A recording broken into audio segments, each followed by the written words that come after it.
Assalamualaikum warahmatullahi wabarakatuh. Saudaraku kaum muslimin dan khususnya saudaraku jamaah Masjid Agung Ibnu Battuta, mari kita istiqomahkan untuk terus mempelajari ayat-ayat Al-Quran sebagai pegangan hidup kita, sebagai penguat dari setiap kelemahan kita, sebagai jalan keluar dari setiap kebuntuan kita. Mudah-mudahan tidak ada kegelapan yang kita temui dalam hidup ini karena Al-Quran selalu menerangi perjalanan kita. Kita meyakini bahwa Al-Quran ini adalah petunjuk dan Al-Quran ini adalah mukjizat. Malam hari ini kita akan bersama-sama tilawah. Tilawah kita dimulai dari surat Ghafir atau surat yang ke-40. Dimulai dari ayat 61. Sekali lagi silahkan dibuka, saudaraku yang ada di rumah, kita tilawah bersama di tempat tinggal masing-masing. Kita buka surat Ghafir ayat 61 untuk kita tilawah bersama-sama. Mudah-mudahan setiap huruf yang kita baca dengan penuh keimanan menjadikan rahmat Allah turun dalam kehidupan kita, dan pertolongan Allah akan memberikan jalan keluar dari setiap masalah yang kita hadapi. Liridha'illahi ta'ala. Al-Fatihah. A'udzu billahi minasy syaithanir rajim. Bismillahirrahmanirrahim. Alhamdulillahi Rabbil Alamin, Ar-Rahmanir Rahim, Maliki Yaumiddin, Iyyaka na'budu wa iyyaka nasta'in, Ihdinas siratal mustaqim, Siratal ladzina an'amta 'alaihim ghairil maghdubi 'alaihim waladdallin.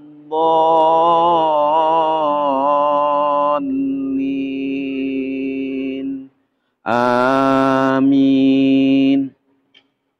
A'udzu billahi minasy syaithanir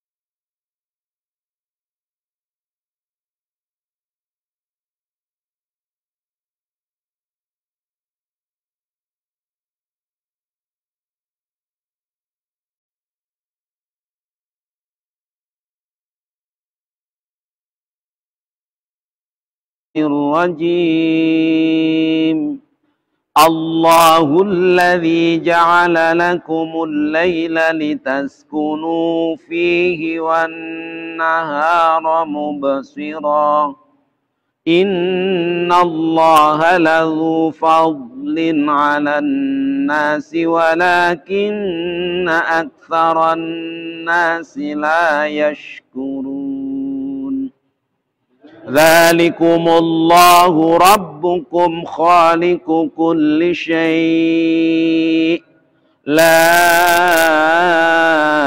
ilaha illa huwa fa anna tu'fakun. Kadzalika yu'fakul ladzina kanu bi ayatillahi yajhadun.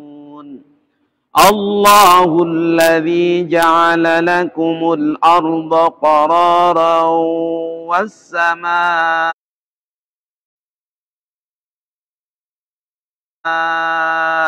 bina'an wa sawwarakum fa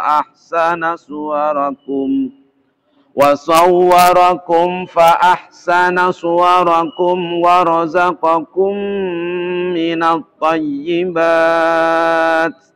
Dzalikumullahu rabbukum fatabarakallahu rabbul alamin. Huwal hayyu la ilaha illa huwa fad'uhu mukhlishina lahuddin. Alhamdulillahi rabbil alamin. Qul inni إني نهيت أن أعبد الذين تدعون من دون الله لما جاءني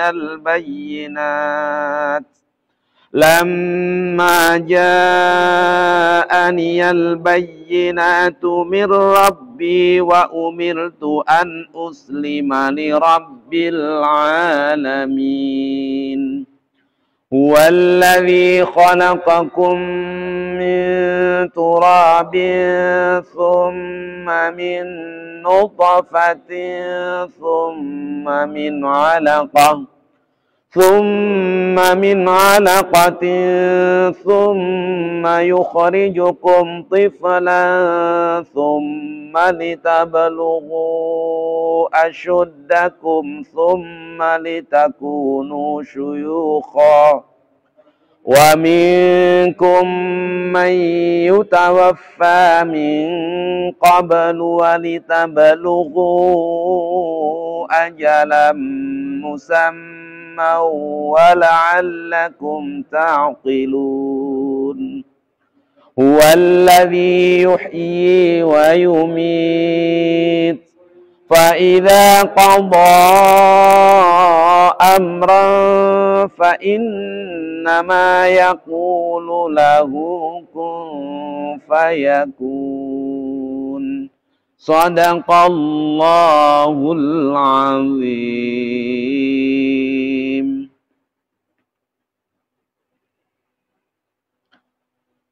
Kita lanjutkan mempelajari makna dari surat Al-Mu'minun.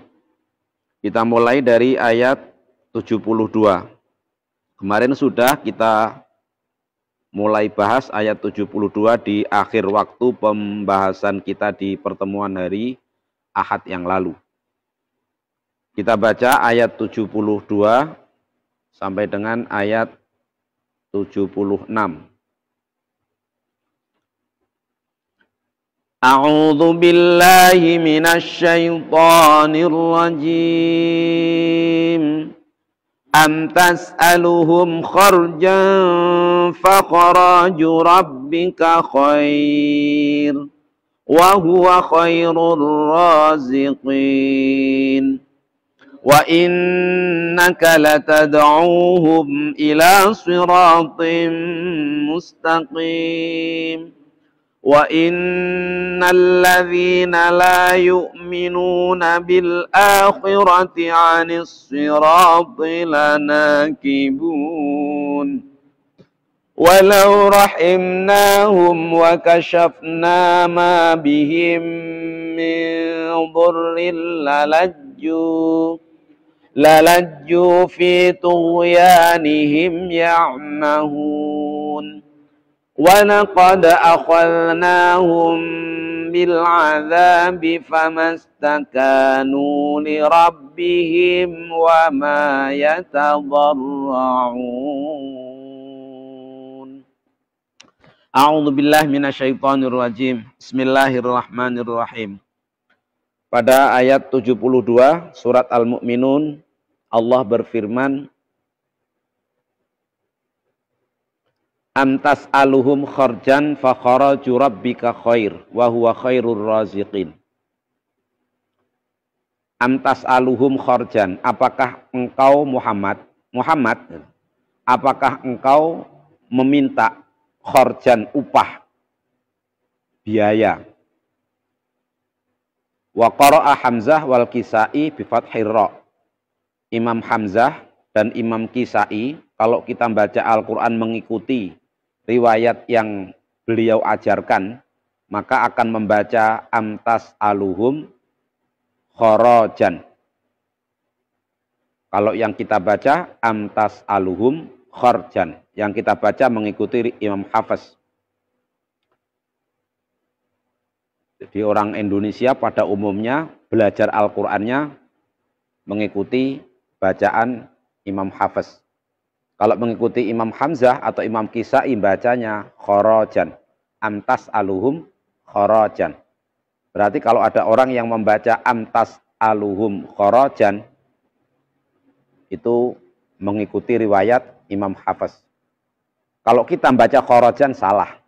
Karena yang kita baca riwayat Imam Hafs, bukan Imam Hamzah. Bi fathir ra'i wabil alifi, dengan fathah ra'nya yaitu khara dan dipajang-panjang bil alifi dengan ada alifnya, kharajan. Wal baku nabi sukuniha. Sementara selain kedua imam ini, selain Hamzah dan Kisai, itu bacanya dibaca sukun. Jadi hampir semuanya baca kharjan, bukan kharajan. Fa kharaju rabbika khair. Maka pemberian yang disiapkan oleh Tuhanmu khairun, itu lebih baik. Wa qara Ibnu Amir bisukunir ra'i. Sementara Imam Ibnu Amir kalau membaca kharaj seperti yang kita baca kharaju rabbika, itu bacanya dengan baca sukun roknya. Jadi kedua-duanya disukun. Kalau Imam Ibnu Amir itu amtas aluhum kharjan fakharju rabbika. Itu yang baca begitu adalah Imam Ibnu Amir. Wal baquna bi fathiha. Sementara ulama yang lain selain Imam Ibnu Amir itu semuanya membaca kharaju rabbika. Bi fathiha dengan fathah roknya, wabil alifi dengan membaca panjang roknya dengan menyebutkan ada alif. Ai amtas aluhum ala hidayatihim qalilan min ata'il khalqi. Muhammad, apakah engkau ketika berdakwah menjelaskan kepada orang tentang siapa Tuhan itu, mengenalkan Allah kepada mereka, lalu mengenalkan perintah-perintah yang harus dikerjakan, lalu mengenalkan untuk meyakini adanya hari akhirat, meyakini adanya balasan surga dan neraka. Apakah untuk memberi penjelasan ilmu kepada mereka sehingga menjadi petunjuk hidayah bagi mereka? Apakah kamu minta upah? Ini Allah berbicara kepada Nabi Muhammad, tetapi maksudnya menyindir orang kafir, menyindir orang yang tidak mau percaya kepada beliau, menyindir orang yang masih ingkar kepada Allah dan kepada rukun iman yang lain. Aneh, mereka itu diberi hidayah, diberi petunjuk, diberi ilmu, diarahkan ke jalan yang benar, mereka malah berjalan menurut jalannya sendiri yang pasti salah. Apa alasan mereka tidak mau menerima itu? Sudah ayat-ayat yang lalu membahas tentang itu. Alasan-alasan mereka sungguh tidak logis, nggak rasional, nggak masuk akal. Dari alasan katanya Nabi Muhammad bukan nabi karena dia cuma manusia. Dijawab oleh Allah, semua nabi dari dulu juga manusia. Mereka mengatakan apa yang dibawa Nabi Muhammad itu ajaran yang diada-adakan. Allah menjawab, kamu sudah pernah tahu belum apa ajaran yang dibawa oleh para nabi sebelum engkau? Mereka juga tidak tahu.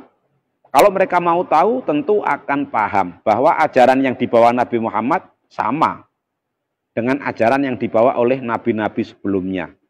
Kalaupun ada perbedaan, itu perbedaan teknis. Allah menurunkan aturan, menurunkan syariat sesuai dengan zaman. Ketika zaman itu berubah, Allah rubahlah teknisnya. Cara sholat beda zaman, beda cara.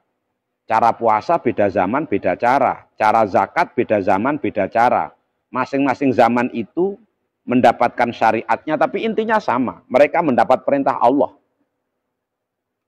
Apa alasan mereka menolak? Yang terakhir ini Allah menjelaskan, mereka kok menolak itu apakah karena mereka nggak kuat bayar? Aku nggak mau ikut Muhammad, mahal ikut Muhammad itu. Emang Muhammad minta bayaran apa? Nabi Muhammad tidak pernah minta bayaran. Dan orang yang mengajak kebenaran, yang ajakannya dilakukan dengan tulus, pantaslah untuk diikuti. Karena tanpa tendensi apa-apa, tendensinya hanya satu, ingin mengajak selamat. Ingin mengajak supaya tidak lagi ada penderitaan baik di dunia yang pendek maupun di akhirat yang panjang. Amtas aluhum ala hidayatihim qalilan min ata'il khalqi. Apakah engkau pernah meminta Muhammad untuk dalam rangka memberi hidayah, dalam rangka memberi petunjuk dan pelajaran kepada mereka dari informasi yang memang harus disampaikan kepada mereka sebagai bentuk pelaksanaan tugas kenabian. Setiap nabi diberi amanah untuk menyampaikan ajaran Allah. Dan itu bukan untuk membebani mereka, bukan membebani umatnya, tapi untuk menyelamatkan umatnya. Sama-sama sibuk. Orang yang menjalankan kesibukannya karena Allah akan mendapatkan sesuatu yang sangat besar. Kan kasihan kalau mereka tidak mengikuti hidayah itu. Mereka sibuk di dunia, bekerja keras di dunia, dan mereka nggak dapat apa-apa dari pekerjaan mereka. Nabi itu ditugaskan untuk menjauhkan mereka dari kerugian-kerugian cara berpikir yang semacam ini. Kenapa mereka tidak mau ikut? Apakah Nabi itu narik mahal? Tidak kan. Bahkan Allah ketika berfirman pada ayat fakharaju rabbika khair, itu Imam Nawawi menafsirkan qalilan min ata'il khalqi. Apa yang diberikan oleh manusia, andaikan manusia itu memberikan, itu pun juga pemberian yang sangat sedikit. Apa ada manusia yang kaya dibanding dengan Allah?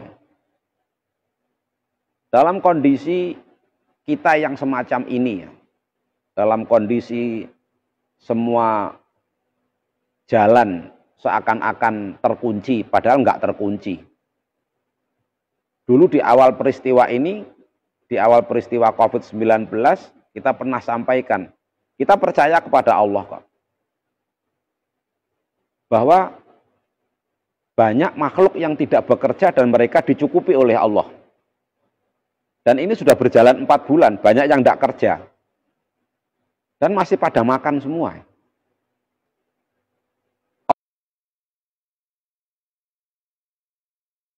Allah pasti maha kuasa memberikan kepada kita apa yang kita butuhkan. Selama kita masih dihidupkan, semua kebutuhan kita pasti dicukupi oleh Allah. Ini hanya bisa dipahami oleh logika iman, bukan oleh logika matematik.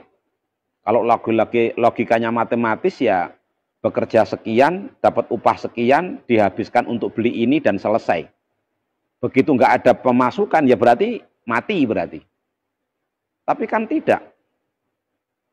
Betapa banyak makhluk-makhluk yang oleh Allah rezekinya nggak harus dicari, bahkan rezekinya datang. Cicak yang di dinding itu, kalau dia harus ngejar nyamuk, tidak mungkin dia bisa makan. Orang nyamuknya terbangnya kayak gitu. Manusia aja ngejar nyamuk kesulitan. Apalagi cicak yang tidak kemana-mana, dia cuma di dinding aja. Tapi cicak gemuk-gemuk, dia makan semua. Ini bahasa kharaju rabbika khair. Jadi pemberian Tuhanmu itu lebih baik dari apa yang kau harapkan dari setiap upah yang keluar dari manajemennya manusia. Upah dari manajemennya Allah itu jauh lebih baik. Jadi yang paling penting bagi kita adalah bagaimana kita menyiapkan diri kita menghamba, mengabdi, ngayah, beramal bahasa agamanya, itu karena Allah. Sama-sama kita bekerja di hadapan manajemen. Dan kita bekerja di hadapan manajemennya Allah. Kita harus lebih yakin bahwa bekerja kepada Allah jauh lebih menguntungkan. Itu bukan berarti kita meninggalkan pekerjaan duniawi. Karena itu mengerjakan pekerjaan duniawi juga pekerjaan dari Allah. Mengerjakan dengan aturan syariat yang Allah turunkan, itu berarti kita bekerja untuk Allah. Maka fakharaju rabbika khair. Karena pemberian makhluk itu kecil. Manusia itu berapa dananya? Berapa dananya manusia? Jadi kalau ada orang punya binatang peliharaan, cuman 10 ekor, dia ngasih makannya dihitung banget itu. Satu binatang itu biaya makannya sekian. Cuman 10 ekor, itu bisa kelabaan itu, bahkan bisa mati. nggak keurus itu binatang kalau diasuh oleh manusia. Tapi kalau di tangan Allah, binatang sekian itu semuanya selamat, semuanya bisa makan. Itu kan fakharaju rabbika khair. Persediaan yang siap diberikan. Jadi persediaan yang siap diberikan oleh Allah itu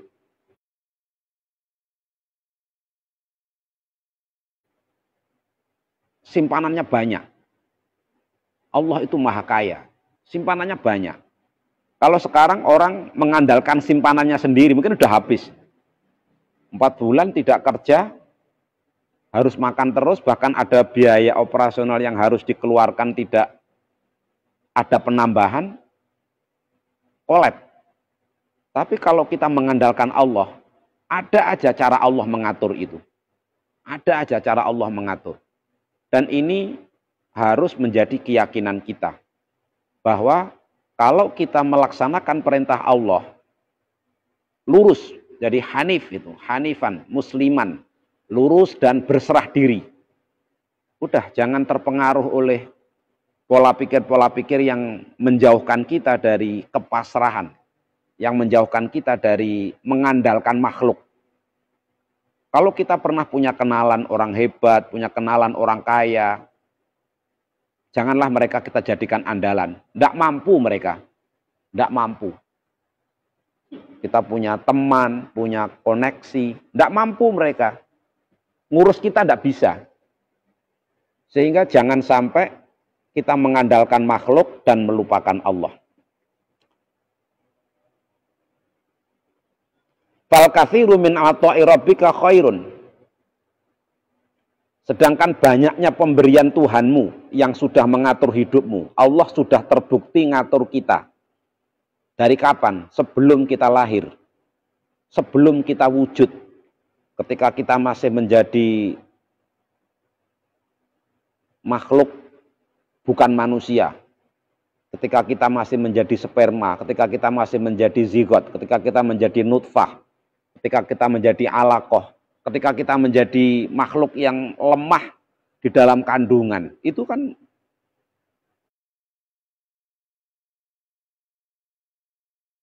butuh biaya itu. Dan semuanya diatur oleh Allah dan dengan mudahnya. Dengan mudahnya. Kita tidak ngapa-ngapain, tidak kerja, tidak berketerampilan. Ketika kita masih anak-anak, ketika kita remaja, ketika kita masih sekolah, ketika kita masih kuliah, emang kita kerja? Tidak. Ya semuanya berjalan. Mungkin ada yang, oh itu kan karena kita diberi sama orang tua. Berapa banyak anak yang tidak punya orang tua, makan juga. Itu kharaju rabbika khair. Persediaan Tuhanmu, persiapan Tuhanmu yang akan diberikan untuk ngurus kamu itu jauh lebih banyak daripada apa yang kamu inginkan. Jadi untuk apa kita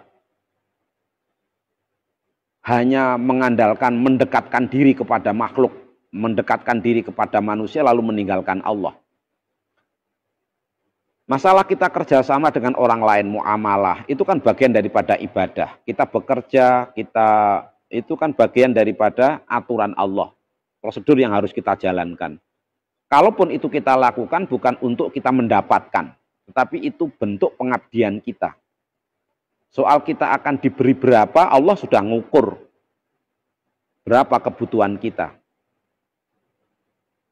Fala yajuzu ayyunaffiru an qabuli ayyunaffiru an qabulin, maka tidak boleh, maka tidak pantas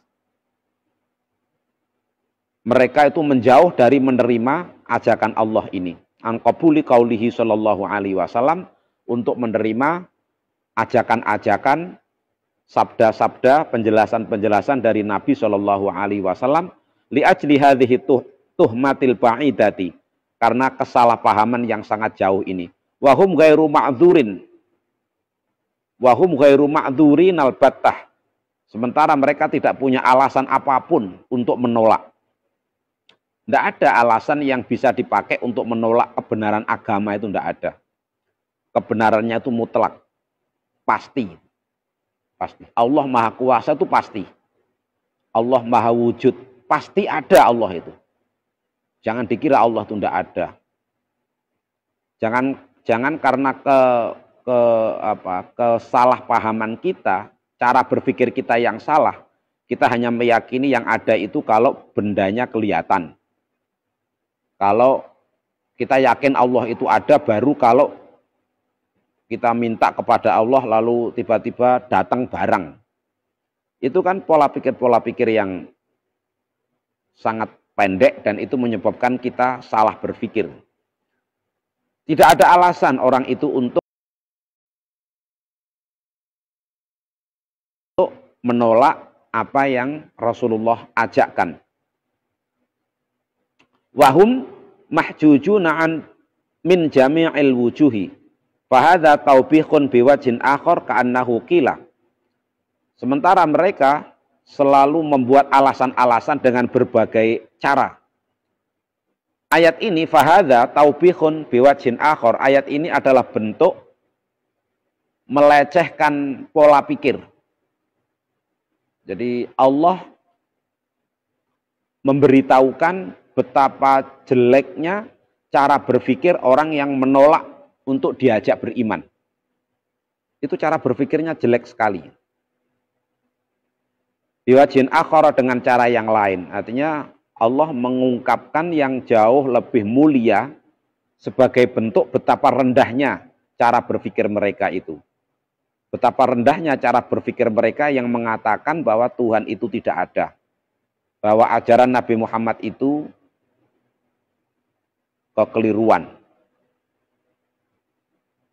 Ka'annahu qila am yas'umuna annaka tas'aluhum an ada'ir risalati ja'lan. Seakan-akan ayat ini memberitahukan am yas'umuna, apakah mereka mengira annaka tas'aluhum ala a'da'ir risalati, bahwa ketika engkau bertugas menyampaikan risalah kenabian, ketika berdakwah siang malam, berdoa dan mengupayakan keimanan mereka, apakah mereka mengira bahwa Nabi itu mendapatkan keuntungan duniawi? Nabi itu mendapatkan pengganti dari jerih payahnya yang diharapkan didapat dari orang yang diajak. Fali ajli dzalika la yu'minu nabika, yang karena itu maka mereka punya alasan untuk tidak beriman. Ngapain ikut Muhammad? Paling ujung-ujungnya menguntungkan dia. Emang apa yang didapat dari keimanan mereka yang bisa menguntungkan Nabi Muhammad? Tidak ada. Sampai andaikan, Nabi Muhammad itu ngajak supaya nanti orang itu mendoakan beliau. Nabi Muhammad itu tanpa didoakan. Nabi Muhammad itu sudah diangkat oleh Allah derajatnya ke derajat yang lebih tinggi, derajat yang iliyun, yang derajat yang sangat tinggi. Allah sudah mentakdirkan Nabi Muhammad itu diampuni dosanya dan ditempatkan yang mulia, yang dekat dengan Allah. Tidak ada alasan. Wala tas'alhum dzalika fa inna ma razaqak fala tas'aluhum dzalika. Maka fala tas'alhum, janganlah engkau meminta kepada mereka dzalika untuk mendapatkan keuntungan duniawi. Fa inna ma razaqakallahu ta'ala fid dunya wal akhirah, karena apa yang Allah rizkikan kepadamu baik di dunia maupun di akhirat khairun laka min dzalika, jauh lebih baik bagimu daripada apa yang bisa diberikan oleh manusia. Manusia ngasih paling berapa? Ini sering saya mencontohkan. Orang yang bekerja untuk manusia, untuk biaya hidupnya itu tidak akan cukup. Jadi ada orang ngabdi kepada manusia dengan pengabdian yang sampai mati. Apakah manusia yang dia jadikan tempat mengabdi itu bisa mencukupi hidupnya? Pernah ada teman kerja di hotel selama 25 tahun. Saya tanya, Mas, ini kan ceritanya dia ngadakan acara perpisahan. Dia sudah pensiun. Berapa tahun Mas kerja di sini? Wah, dari proyek Pak.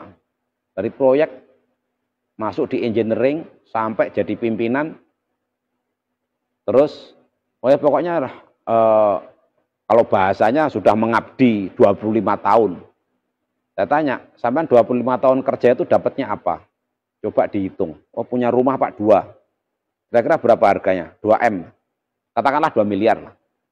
Kerja 25 tahun dia punya rumah senilai kurang lebih 2 miliar. Punya kendaraan, punya simpanan. Tak tanya, 2 miliar, katakanlah 2 miliar setengah lah total aset dari pekerjaan dia 25 tahun.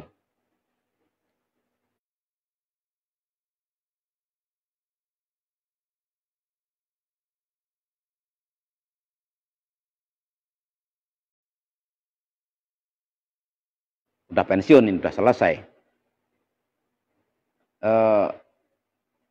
Coba dia di hotelnya kan hotel mewah ya.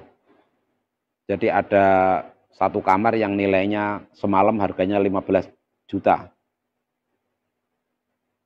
Apa namanya saya tidak tahu, apa Presiden Suite atau apa ya.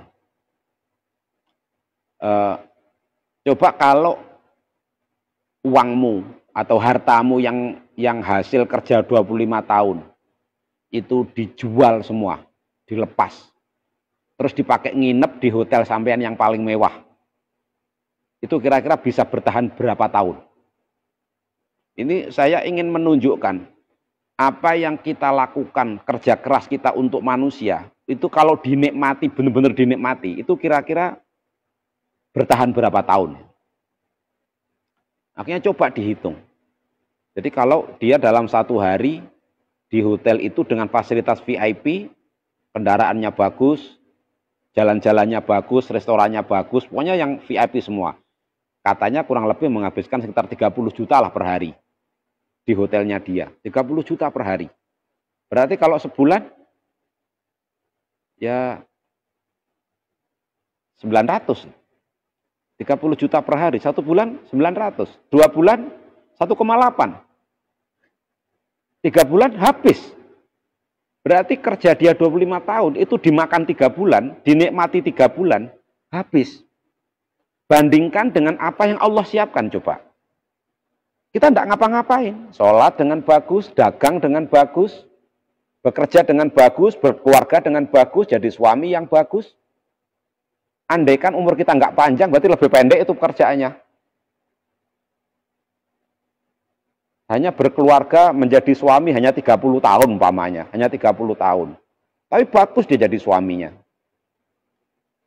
Nggak nyeleweng, nggak mengkhianati, bertanggung jawab. Lalu dia mati. Lalu setelah kematian itu Allah siapkan surga. Yang surga itu bukan 3 bulan. Fasilitasnya khalidina fiha abada. Fasilitasnya Allah siapkan itu berlangsung seumur hidup yang tidak terbatas. Ini persiapan Allah.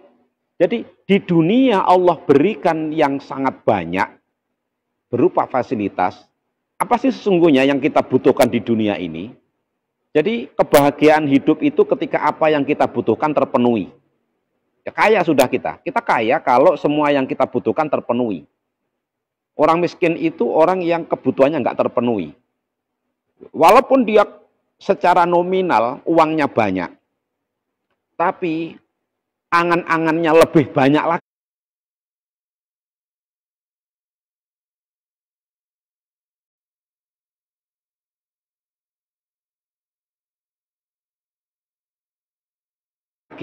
Berarti dia miskin. Udah punya mobil, tapi belum punya yang tahun 2024. Dan dia pengen banget beli helikopter. Udah punya mobil bagus, tapi dia pengennya beli helikopter. Selama dia masih pengen beli helikopter, itu dia miskin. Gitu. Berarti ada keinginan dia yang tidak terpenuhi. Mungkin ada orang yang penghasilannya tidak besar, di bawah UMK. Di bawah 3 juta lah kalau di Badung. Di bawah 3 juta penghasilannya, tapi istrinya tidak pernah minta ngajak ke mall. Anaknya tidak pernah minta dibelikan mainan yang mahal-mahal. Dikasih bekas saja senengnya bukan main.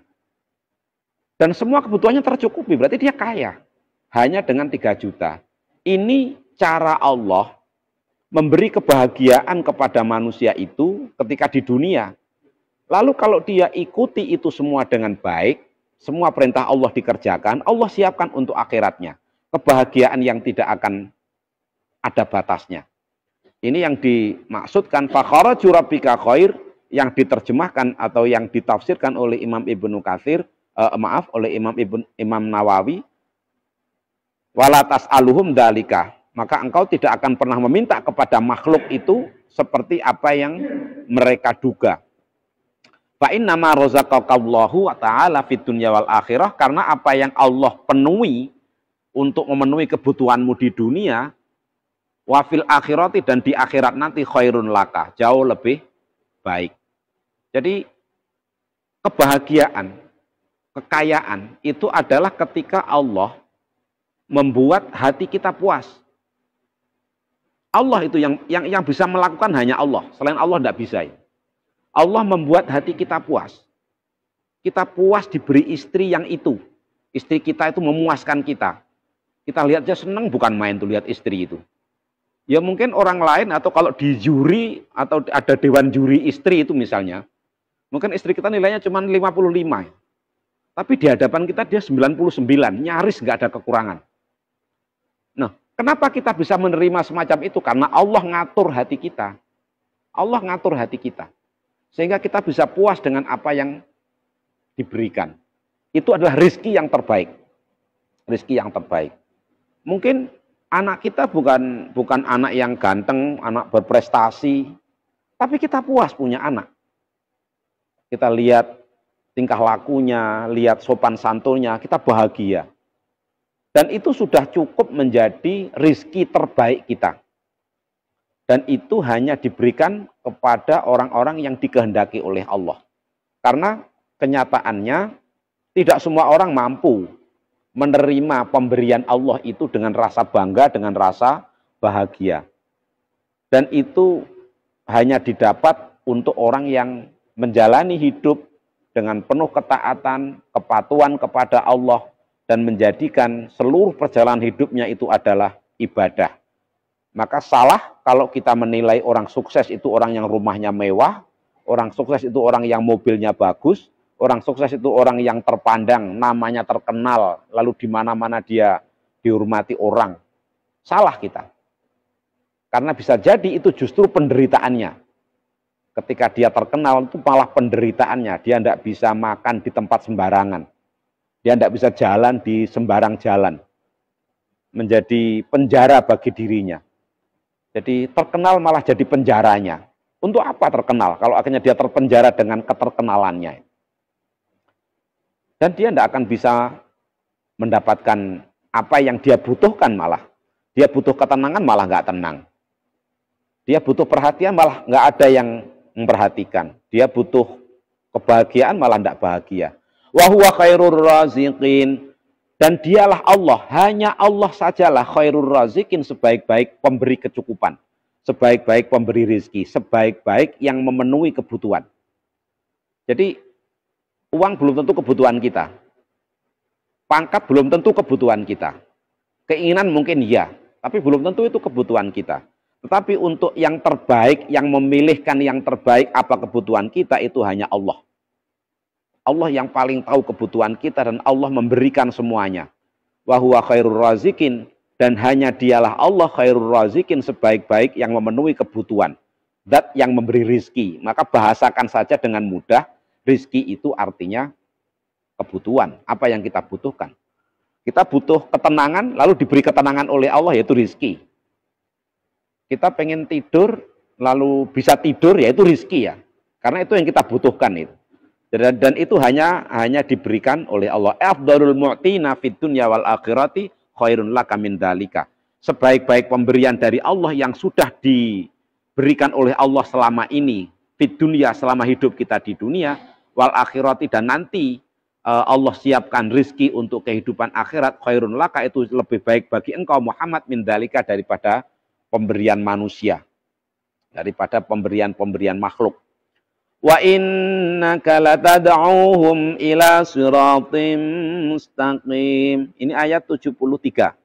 Wa innaka, dan sungguhnya engkau Muhammad, latad'uhum, benar-benar mengajak mereka ila siratim mustaqim, menuju kepada jalan yang lurus, kepada jalan yang pasti benarnya. Tashhadul uqulus salimatu bistiqomatihi. Yang kelurus kebenarannya. Kebenaran jalan itu hanya bisa disaksikan oleh akal-akal yang jiwa-jiwa yang sehat. Oleh akal yang selamat. Bistiqomatihi, dengan dengan satu tujuan yang jelas. Jadi kalau Al-Quran membahasakan kata sirat itu digambarkan karena ada beberapa makna yang diartikan, yang bahasa Arabnya juga diartikan dengan jalan. Jadi ada sabil, ada torik, pertama ada torik, ada sabil, ada sirat. Torik itu juga jalan, ada juga sari, pakai sin bukan shin, pakai sari, ada torik, ada sabil, ada sirat. Ketiga jalan yang lain atau bahasa yang diungkapkan dengan kata lain selain sirat itu adalah jalan-jalan cabang. Jadi torik, kata torikoh misalnya, ya torikoh itu beda-beda. Jadi orang bisa beramal dengan ilmu yang dia miliki, yang mungkin kalau dibandingkan dengan yang lain mungkin berbeda. Tetapi itu baru torik. Nanti belum lagi sabil. Sabil itu menjadi, kalau dalam bahasa kita ya seperti memahami agama dengan versi tertentu, itu menjadi sabil. Kemudian kalau sirat, semua jalan yang menuju kepada Allah itu tertampung dalam sirat. Tertampung dalam jalan besar. Jadi kita tidak panik. Kita sholat bareng, caranya sholat beda dengan orang lain. Masalah caranya beda itu cuma beda torik aja kok. Tapi yang dituju sama. Yang dituju sama, yaitu apa yang diajak oleh Nabi Muhammad, yang didakwakan oleh Nabi Muhammad, itu mengantarkan kita kepada sirat, kepada jalan besar, yang jalan itu pasti tidak akan sesat, pasti menuju kepada Allah. Dan ini hanya bisa disaksikan oleh orang-orang yang akalnya sehat. Wa innal ladzina la yu'minuna bil akhirati 'anis sirati lanakibun. Wa innal ladzina, dan sungguhnya orang-orang la yu'minuna yang tidak beriman bil akhirati, dengan akhirat. Semua ajaran yang tidak bervisi kepada akhirat. Tidak bervisi kepada masa depan yang abadi. Kepada kehidupan yang hakiki. Jadi hidup yang hakiki itu nanti di akhirat. Di dunia ini nisbi, bukan hakiki. Nisbi itu apa yang kelihatannya benar belum tentu. Apa yang kelihatannya baik belum tentu. Apa yang kelihatannya kaya belum tentu. Apa yang kelihatannya bahagia belum tentu. Tapi akhirat itulah kehidupan yang hakiki. Maka ajaran apapun yang tidak memiliki visirat dari kelompoknya as-sirat, lanakibun, mereka benar-benar telah berbelok. Jadi orang yang mestinya kita tuh harus jalan ke suatu arah, menuju satu titik. Dan ajakan Nabi Muhammad itu dipahami dengan versi apapun, maka hanya akan menuju kepada satu titik itu. Dan satu titik itu adalah titik akhirat. Maka ajaran apapun yang visinya tidak ke akhirat, itu pasti jalan yang berbelok itu. Kelihatannya bagus itu kalau diikuti lama-lama belok. Beloknya kemana? Tidak tahu. Beloknya bukan kepada tujuan. Maka orang yang mengejar satu tujuan, yang tujuannya bukan akhirat, maka dia akan berbelok satu tempat yang akan membuat hidupnya menderita. Lanakibuna emun harifuna falayutlaku alama dhahabu ilaihi ismus sirat ligoyati dholalatihim. Maka mereka karena berbelok itu, maka mereka tidak bisa disebut berada dalam jalan yang benar, dalam as-sirat ligoyati dholalatihim, karena begitu parahnya kesesatan mereka. Banyak ajaran yang kelihatannya bagus, yang kalau diikuti menjanjikan, tapi kok ujung-ujungnya nggak ke akhirat, tidak mengantarkan kita kepada surga, selamat dari neraka. Itu kalau diikuti hanya akan menimbulkan penderitaan karena nanti belok atau ada ujungnya. Namanya penipuan itu awalnya kelihatannya bagus. Orang menipu itu pasti bagus. Kita tahu tertipu itu kan setelah lama, setelah kita ikuti, ternyata kita tertipu. Dan semua ajaran yang tidak mengajarkan visi akhirat itu semua tipuan. Itu semua tipuan. Nah, hanya ajaran